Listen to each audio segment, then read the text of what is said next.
네, 반갑습니다. 거래 증빙 계속하겠습니다. 지난번에 이제 종류랑 세금 계산서 보셨고, 이번 시간에 영수증 볼게요. 영수증이라고 부르는데, 우리 세법에서 영수증이라 그러면 신용카드 전표랑 현금 영수증 다 포함하는 개념으로 이해하시면 되고, 뭐 동그라미 1번에 의의는 뭐 주로 이제 소비자랑 거래하는 업종들이 영수증 발행하잖아, 그죠? 사업자랑은 세금 계산서 발행하고, 소비자한테는 영수증 발행한다. 그 얘기 써 있는 거고 별로 안 중요하고. 그리고 동그라미는 발급 대상자는 일단은 이게 간이과세자까지 정리를 하셔야지만이 정확하게 알 수 있으니까 이건 잠깐 놔두고 지금은 그냥 영수증은 일반적인 사업자 중에 주로 최종 소비자를 대상으로 하는 사업자들이 발행한다. 그렇게만 정리하세요. 간이과세자 써 있는 것은 간이과세 뒤에 있으니까 그거 정리 다 들이시면 이제 이해하실 거예요. 아셨죠? 자, 그리고 그 박스에 제가 발급 대상 사업자라고 해서 두 가지를 적어드린 게 있죠. 왼쪽에 보시면 소매업부터 시작해서 무도학원 및 자동차 운전학원까지 영수증 발급 대상 사업자 나와 있죠. 그리고 오른쪽에 보시면 세금 계산서 및 영수증 발급 의무 면제라는 게 있잖아. 그죠? 이게 차이가 뭐냐 하면 왼쪽에 있는 사업자는 주로 소비자랑 거래하니까 영수증을 발행하라는 얘기고 오른쪽에 면제라는 얘기는 영수증조차 발행할 필요 없다는 얘기야. 차이점 아시겠죠? 왼쪽의 사업자는 영수증을 발행하세요 그 얘기고 오른쪽의 사업자들은 영수증조차 발행할 필요가 없다 그 얘기예요. 그래서 오른쪽에 있는 사업자부터 보세요. 영수증조차 발급할 필요 없는 사업자. 동그라미 1번 택시 운송 사업자 택시 얘기하는 거고 동그라미 2번 노점 및 행상을 하는 자 뭐 길 가다 보시면 떡볶이 가게 이런 데 있잖아. 그렇죠? 그런데 영수증 못 받잖아. 그 얘기하는 거고 그 다음 동그라미 3번에 무인자동 판매기 사업자 자판기 우리 자판기 뭐 500원짜리 커피 하나 뽑아 마시고 영수증 못 받잖아. 그렇죠? 그거 얘기하는 거예요. 그리고 동그라미 4번, 5번, 6번이 중요한데 이건 앞에서 했던 거랑 이제 연관해 보면 동그라미 4번 봐요. 재화의 공급부재. 우리 재화의 공급부재 두 가지가 있었잖아요. 자기 생산 취득재화의 공급부재. 이거는 이제 제재를 하기 위한 목적이었고 판매 목적 타사업장 반출은 혜택을 주는 목적이었잖아. 그렇죠? 근데 자기 생산 취득재화의 공급부재는 우리 세금 계산서 발행 못하죠. 뭐 사업상증이요, 개인적 공급 이런 건 그냥 주는 거니까 세금 계산서 발행 못하잖아, 그렇죠? 근데 판매 목적 타사업장 반출은 제가 뭐 대리점에서 공장에서 대리점으로 세금 계산서를 발행해야 됩니다 했던 거 기억나시죠? 한지 얼마 안 됐는데, 그렇죠? 그래서 그 얘기 쓴 거예요. 그래서 재화의 공급부재는 원래 면제인데 가로에서 판매 목적 타사업장 반출은 제외, 즉 세금 계산서 발행하라 그 얘기야, 그렇죠? 그리고 동그라미 보면 간주임대료는 저랑은 안 하셨는데 세무이급에서 하셨죠? 우리 간주임대료는 실제 월세 받는 게 아니라 보증금 이자를 계산하는 거잖아. 그렇죠? 실제 받는 월세가 아니잖아. 그렇죠? 임대료가 아니잖아. 그래서 간주임대료는 기억 안 나시면 뒤에서 할게요. 그래서 간주임대료에 대해서도 세금 계산서, 영수증 발급 의무가 면제되고 그다음 동그라미 6번 영세율이 적용되는 일정한 자. 우리 영세율은 기본적으로 외국에 수출하는 거잖아.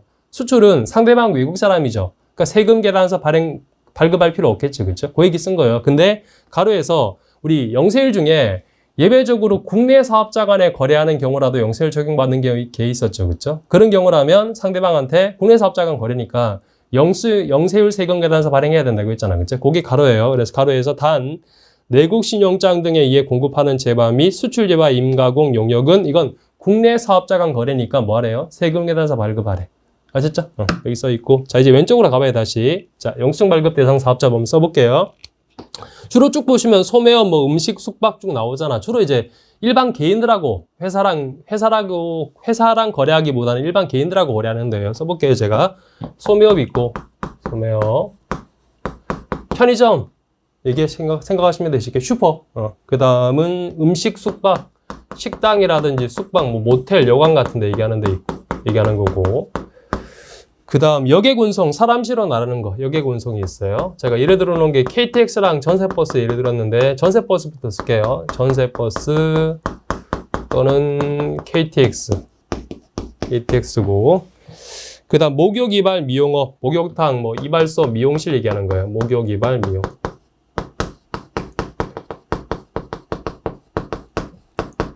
그 다음은 입장권을 발행하는 업종, 영화관, 뭐 에버랜드, 롯데월드 이런 생각하시면 돼요. 티켓 끊는데 입장권 발행 업종.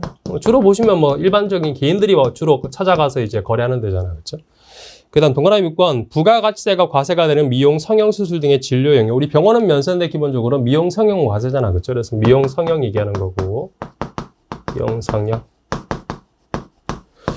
그 다음은 동그라미 7번의 동물진료 영역으로 과세사, 우리 동물병원 과세죠, 그죠? 동물병원 얘기하는 거고, 동물병원. 애완경 같은 거 얘기하는 거고.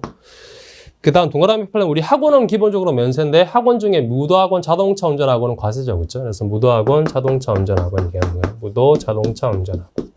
그래서 요년들은 주로 소비자랑 거래하니까 영수증을 발행하세요. 그 얘기야. 운전학원. 아시겠죠? 근데 이런 경우도 있을 거 아니에요. 굳이 꼭 이 사람들이 꼭 회사랑 그 일반 개인들하고만 거래하라는 법은 없잖아. 회사에서 뭐 편의점 가고 식당 가고 할 수도 있잖아.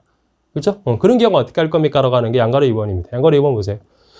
거래 상대방이 세금 계산서 발급을 요구하는 경우. 예를 들어 편의점에 우리 회사가 찾아가서 회사에 필요한 물건을 사고 세금 계산서 요청할 수도 있을 거 아니에요. 그렇죠? 이런 경우 어떻게 할 겁니까? 라고 하는 거예요. 그렇다고 편의점에서 우리는 개인들하고 거래하니까 회사에서 오셨어요? 나가세요. 나가! 라고 할 수는 없잖아. 그렇죠? 그래서 어떻게 할 겁니까? 라고 하는데 한번 읽어볼게요.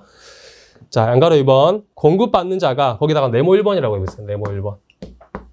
네모 1번. 공급받는 자가 사업자 등록증을 제시하고 세금 계산서 발급을 요구하는 경우 소매업이라 할지라도 세금 계산서를 발행할 수 있다. 됐죠? 그 다음 다만이라고 돼 있죠. 거기다가 네모 2번이라고 해보세요. 다만이라고 돼 있는. 다만 다음에 세금 계산서 발급 금지 업종의 경우에는 어떠한 경우라도 세금 계산서를 발급할 수 없다라고 하고 박스가 나오죠. 설명드릴게요. 그리고 그 박스 바로 밑에 보시면 아무리라고 돼 있는 데 있어요. 아무리 세금 계산서 발급 금지 업종 사업자라 할지라도 돼 있죠. 거기 네모 3번 해보세요. 네모 3번. 감가상각 자산을 공급하는 경우는 발급해야 한다라고 돼 있잖아.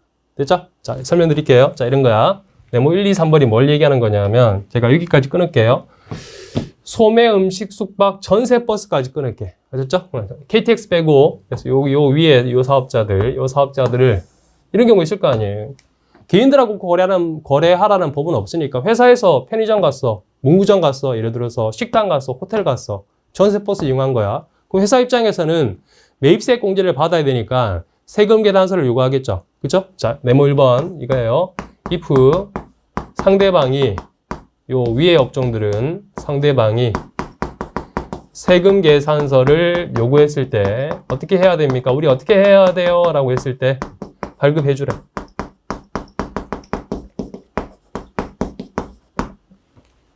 아셨죠?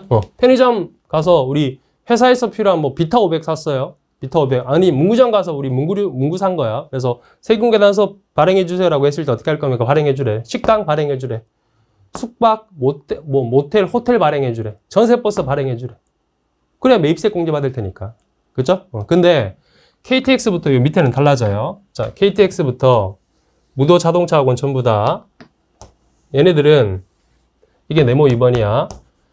얘네들하고도 거래할 수 있잖아, 회사가. 그죠? 자, 이때는 너네들은 if 상대방이 세금 계산서 요구했을 때 우리는 어떻게 하죠? 너네들은 발급하지 말래. 발급 금지가 돼 있어요, 지금.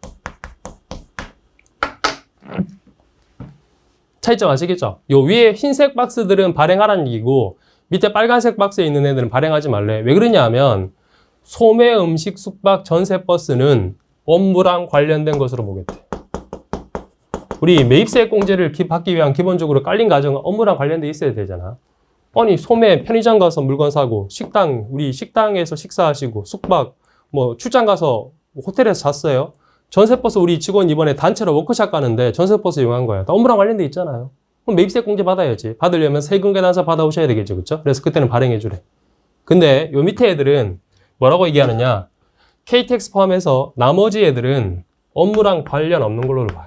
업무랑 무관한 것으로 봐. 그래서 발급하지 말래. 업무랑 관련이 없으면 매입세 공제 못 받잖아. 이런 것들에 대해서 세금 계산서 발행해버리면 상대방 회사가 매입세 공제 받아버리겠죠. 그렇죠? 그래서 업무랑 관련이 없으니까 매입세 공제 발행 못 받게 하기 위해서 얘네들은 세금 계산서를 발행하지 말래. 그런 거 아니에요. 예를 들어서 생각해보시면 KTX는 업무랑 관련된 것 같은데 우리 세무서의 논리는 국세청의 논리는 KTX 예를 들어서 서울에서 부산으로 출장 가요. 혼자 가잖아. 그죠? 그래서 출장 가는데 이게 업무 보러 일하러 가는 건지 놀러 가는 건지를 구분할 수가 없겠대. 구분 못하니까 무조건 업무랑 무관한 것으로 보겠대. 전세버스 비슷한 거 아닙니까? 근데 전세버스는 단체로 가잖아. 직원들 단체로. 업무랑 관련된 것으로 보겠대. 예를 들어서 뭐 대표자 혼자서 전세버스 한 10대 빌려가지고 갈 때마다 휴게소 갈 때마다 갈아타고 그러진 않잖아요. 전세버스는 단체로 가는 거니까 업무랑 관련된 것으로 보고 KTX는 혼자 하는 거니까 업무랑 관련 없는 걸로 보겠대. 논리가 그런 거야, 진짜. 그다음 목욕, 이발, 미용 이거 마찬가지잖아요. 뭐 목욕, 몸이 깨끗해지고 이발, 머리 파마하고 하면 매출이 올라가요, 회사에? 아니잖아. 개인적인 용무잖아, 이것들은. 그죠? 업무랑 무관한 것으로 보는 거예요. 입장권. 이번에 우리 직원들 롯데월드 놀러 갔어. 놀러 간 거죠. 업무랑 무관한 것으로 보겠대. 아시죠? 그 다음, 미용, 성형, 뭐, 갑자기 이뻐지면 매출이 올라가요, 회사에? 아니잖아. 이건 개인적인 만족이잖아. 개인적인 업무잖아. 그죠? 동물병원, 우리 회사 진돗개 한 마리 기르고 있는데 진돗개가 건강해지면 매출이 올라갑니까, 우리 회사에? 아니잖아. 그죠? 무도 자동차 운전학원, 무도 춤 배우는 데고 자동차 운전학원은 운전 배우는 데잖아. 그죠? 이거는 다 개인적인 업무로 보겠대. 개인적인 용무로 보겠대. 그래서 업무랑 무관한 것으로 봐서 매입세액 공제를 안 시켜주기 위해서 절대 얘네들은 상대방이 세금 계산서 발행 요구하더라도 발행하지 말라는 얘기. 차이점 아시겠죠? 자, 다시 보세요. 자, 하나 더 들어가요. 자, 근데 아까 네모 3번 있었잖아. 네모 3번. 네모 3번. 단, 감가상각, 뭐라고 돼 있어요? 자산을 판 경우라면 이때는 발행해주래. 발급을 해주래. 이건 뭔 얘기냐 하면 거야. 자, 감가상각 자산이라는 게 비품, 기계 이런 거잖아. 그쵸? 예를 들어서 우리 회사 직원들이 롯데월드에 이번에 간 거야. 입장권을 발행했어요. 그럼 그 입장권에 대해서는 회사가 세금 계산서 발행을 요구했을 때 롯데월드가 입장권에 대해서 세금 계산서 발행하면 됩니까? 안 됩니까? 안 되죠. 이게 돼 있잖아요. 요거에도 금지라고 돼 있잖아. 발급 금지. 됐죠? 근데 이번에 우리 대표자가 롯데월드 가서 바이킹 있잖아. 바이킹을 한번 탄 거야. 너무 마음에 들어, 바이킹이. 그래서 바이킹을 사고 싶어. 그 바이킹은 롯데월드의 감가상각 자산이죠. 롯데월드의 비품이잖아. 그럼 바이킹을 산 거야, 이번에 롯데월드에서. 그러면 롯데월드는 그 바이킹에 대해서는 세금 계산서 발행해 줘야 됩니까? 안 해줘야 됩니까? 그때는 발행해 주래. 왜? 이번에 롯데월드가 판 게 입장권이 아니라 뭐예요? 감가상각 자산을 팔았으니까 이때는 회사가 바이킹을 사면서 세금 계산서 요구하면 그때는 발행해 주래. 왜냐하면 이건 업무랑 관련된 걸로 보겠대. 그럴 거 아니에요. 예를 들어서 대표자가 바이킹을 샀어. 그 바이킹을 사가지고 혼자 뭐 앞마당에 설치해놓고 타진 않을 거 아니에요. 바이킹을 산 이유는 제2의 롯데월드를 만들기 위해 샀다는 가정이야. 업무랑 관련된 것으로 보겠대, 그때는. 차이점 아시겠죠? 그죠? 자, 다시 보세요.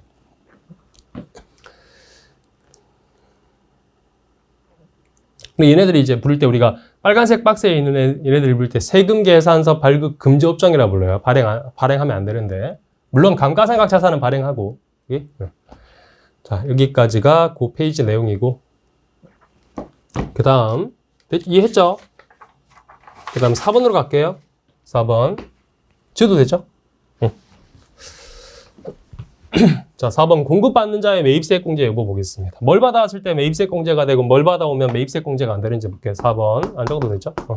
기본적으로 뭐 받아오셔야 돼? 양가로 1번. 세금 계산서 받아오셔야 되겠죠. 그렇죠? 그래서 원칙은 그 원칙 세금 계산서 발급받은 경우 공제 가능하다. 물론 불공제 사유가 아닐 때 접대비 승용차는 원래 안 되는 거고 그거 아니라면 세금 계산서 받아오시면 공제 가능하고 우리 세금 계산서가 아니더라도 신용카드 전표랑 현금 영수증도 가능하죠. 그렇죠? 그래서 거기 써있죠. 양가로 2번 신용카드 전표, 양가로 3번 현금 영수증, 부가가치세가 별도로 구분된 경우 공제 가능하다. 보통 우리 카드 전표에 부가세 따로 표기되니까 공제 가능하다.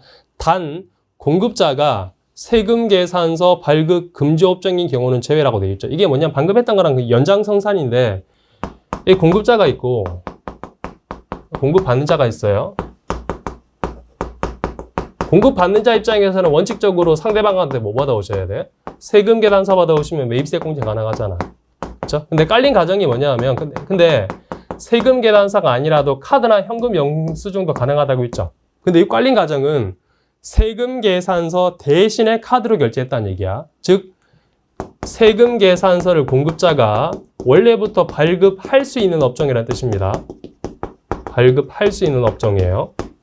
이때는 세금 계산서 대신에 카드 결제하면 공제해 주는 거야. 이해했죠? 그러니까 카드 결제했을 때 매입세 공제해 주는 깔린 가정은 공급자 자체가 처음부터 뭐가 가능하다는 얘기야? 세금 계산서를 발급할 수 있는 업종이라는 얘기야. 그렇죠? 근데 만약 이 사람이 세금 계산서를 발급할 수 없는 업종이야. 아까 했던 목욕 이발 이런데. 그렇죠? 금지 업종이라면 금지업종이라고 하는 것은 금지했다는 얘기는 매입세 공제를 안 받게 하기 위해서 금지한 거잖아. 근데 여기서 카드 결제했다고 매입세 공제해주면 논리가 안 맞잖아. 그죠? 그래서 이때는 공제 못 받아요. 이해했죠? 그래서 카드 결제했다라고 할지라도 상대방이 누구라는 얘기예요? 원래부터 세금 계산서를 발행할 수 있는 업종에서 카드 결제한 경우에만 매입세 공제 해주겠다는 얘기예요. 이해했죠? 응. 자, 여기까지가 거래 증빙이었습니다. 공급시기하고 끝낼게요. 공급시기까지 하고. 됐죠? 지울게요. 지우고. 자, 6절로 갑니다. 공급시기. 언제 매출로 볼 겁니까? 라는 거예요. 6절 공급시기 보겠습니다. 언제 매출로 볼 겁니까? 이 공급시기는 동시에 뭐랑 동일하냐 하면 세금 계산서 발행하는 날짜랑 동일해요. 원래 원칙 우리 세금 계산서 뭐 물론 선발급도 있고 후발급도 있었지만 기본적으로 공급시기에 발행하는 거잖아. 공급시기 및 공급장소라고 되어 있죠? 공급장소는 안 중요하고 공급시기가 중요한 거예요. 공급장소는 그냥 무시하시고. 자, 공급시기. 이게 왜냐하면 우리 부가세란 건 하루만 차이 나도 신고기간이 확 달라지죠. 예를 들어서 6월 30일 날을 공급시기로 보면 4월, 5월, 6월 달이니까 7월 25일까지 신고하면 되는데 7월 1일 하루만 늦게 공급시기로 와도 7, 8, 9월이니까 10월 25일까지 신고해야 되잖아. 그러니까 공급시기 하루 차이로 신고기간이 3개월 차이 나잖아. 그렇죠? 그러니까 언제 공급시기가 중요하겠죠. 동시에 이 시기는 세금 계산서 발행하는 시기랑 동일하다고 했죠. 그렇죠? 그래서 그게 1번의 의예요. 공급시기 의. 공급시기 의이고 그 다음 2번에 보시면 이제 구체적으로 2번에 재화의 공급시기라고 되어 있죠. 재화의 공급시기. 잠깐 볼게요. 중요한 게 3번이 중요하거든요. 2번에 재화의 공급시기에서 거래 형태별 공급시기가 중요한데 잠깐 볼게요. 양가 1번 일반적 기준 보세요. 일반적으로 동그라미 1번 재화 이동이 필요한 경우 우리 일반적인 물건들은 옮길 수 있잖아. 그렇죠? 이때는 재화가 인도되는 때 인도일 일이 기준인데 동그라미 2번 재화 이동이 필요하지 아니하는 경우 부동산 같은 거 뭐 건물 같은 거 팔았을 때 건물을 이동할 수가 없잖아. 그렇죠? 이때는 어떻게 할 겁니까? 재화가 이용 가능하게 되는 때를 공급시기로 보겠대요. 중요한 거 아니고 그리고 뭐 동그라미 3번 위의 규정을 적용할 수 없는 경우도 중요한 게 아니고 중요한 게 양가로 2번이에요. 거래 형태별로 이제 보는 거예요. 구체적으로 거래 형태별로 언제가 공급시기입니까? 라고 하는 거예요. 자, 보도록 하겠습니다. 언제 매출을 볼 겁니까? 라고 하는 거 언제 매출입니까? 동그라미 1번 현금 판매 박스 보세요. 네. 외상 판매, 단기 할부 판매는 언제래요? 재화가 인도되거나 이용 가능하게 되는 때 쉽게 인도 기준 물건 넘긴 날 그 얘기하는 거야. 물건 넘긴 날 그때가 매출이고 공급시기다. 그 동시에 세금 계산서 발급 시기. 그렇죠? 근데 동그라미 2번 장기 할부 판매 볼게요. 장기 할부 판매는 언제입니까? 이 장기 할부는 일단 정의를 좀 알아야 될 게 할부니까 돈을 쪼개서 받는 거잖아. 그렇죠? 그래서 2회 이상 쪼개서 받으셔야 돼요. 근데 장기니까 기간이 언제란 얘기야? 1년 이상이란 얘기야. 1년 이상 되고 기간이 2회 이상 쪼개받는 경우 이때는 언제래요? 대가의 각 부분을 받기로 한 때 유식하게 회수기일 도래 기준이야. 회수기일 도래 기준. 돈 각각 받기로 한 때 회수기일 도래 기준.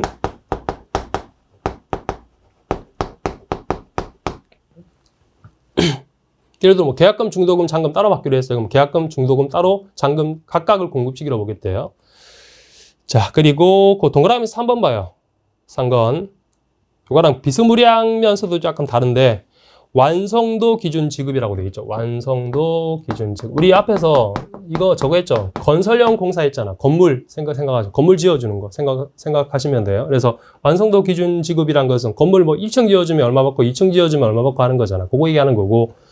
그 다음 뭐래 또? 중간 지급 조건부라고 되어 있어요. 중간 지급 조건부. 이것도 비스무리한 겁니다. 돈을 쪼개서 받는 거예요. 쪼개서 받는데 이것도 정의를 좀 알아야 돼. 실기에서 이게 정의가 나오거든요. 다음 페이지 보시면 제가 그 각조에다가 정의를 써놨죠. 중간지급 조건부 정의 보세요. 주 2번에 보시면.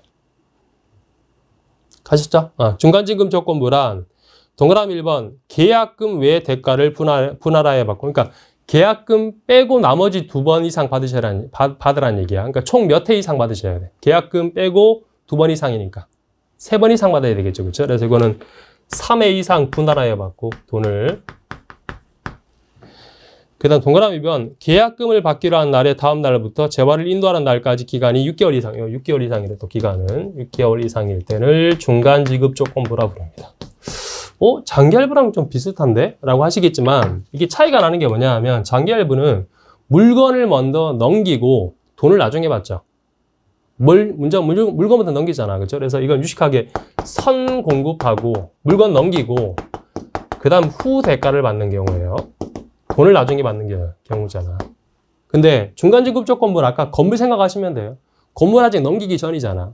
돈을 먼저 받는 거야, 얘는. 그래서 얘는 선 대가를 먼저 받고 후 공급을 하는 거야. 건물 지어주기 전에, 넘기기 전에 돈을 미리 계속 받는 거야. 아셨죠? 그런 차이가 있는 거야. 그래서 차이점 아시겠죠? 장기할부는 먼저 물건 넘기고 돈을 나중에 쪼개서 받는 거고, 중간지급조건부나 완성도 기준 지급은 돈을 먼저 받고 나중에 다 건물 지어주면 그때 이제 넘기는 거야. 그런 차이가 있는 거 아셨죠? 그리고 또 뭐 있어요? 전력 등의 계속적 공급이라고 돼 있죠. 전력 등의 계속적 공급. 전력 등은 똑같아. 회수기일 도래기죠. 각각 받기로 한때. 돈 받기로 한때. 전력 등의 계속적 공급은 우리 전기요금 생각하시면 돼. 전기는 24시간 들어오잖아. 그죠? 그러니까 24시간 들어오니까 어떻게 할 겁니까? 보통 우리 전기요금 매달 청구하잖아. 그러니까 매달이 공급 시기가 되는 거야. 아셨죠? 자, 이거 두 개 차이 좀 아셨죠? 특히 중간지급 조건부는 정의를 좀 알아두세요. 실기에 나오기 때문에. 그 다음. 해도 되죠? 자, 그 다음 동그라미 4번. 상품권 등의 판매는 언제를 공급 시기로 볼 겁니까? 재화가 인도되는데. 상품권은 우리 선수금이잖아. 상품권 발행하고 나중에 재화로 교환되면 그때를 공급 시기로 보겠다는 얘기고.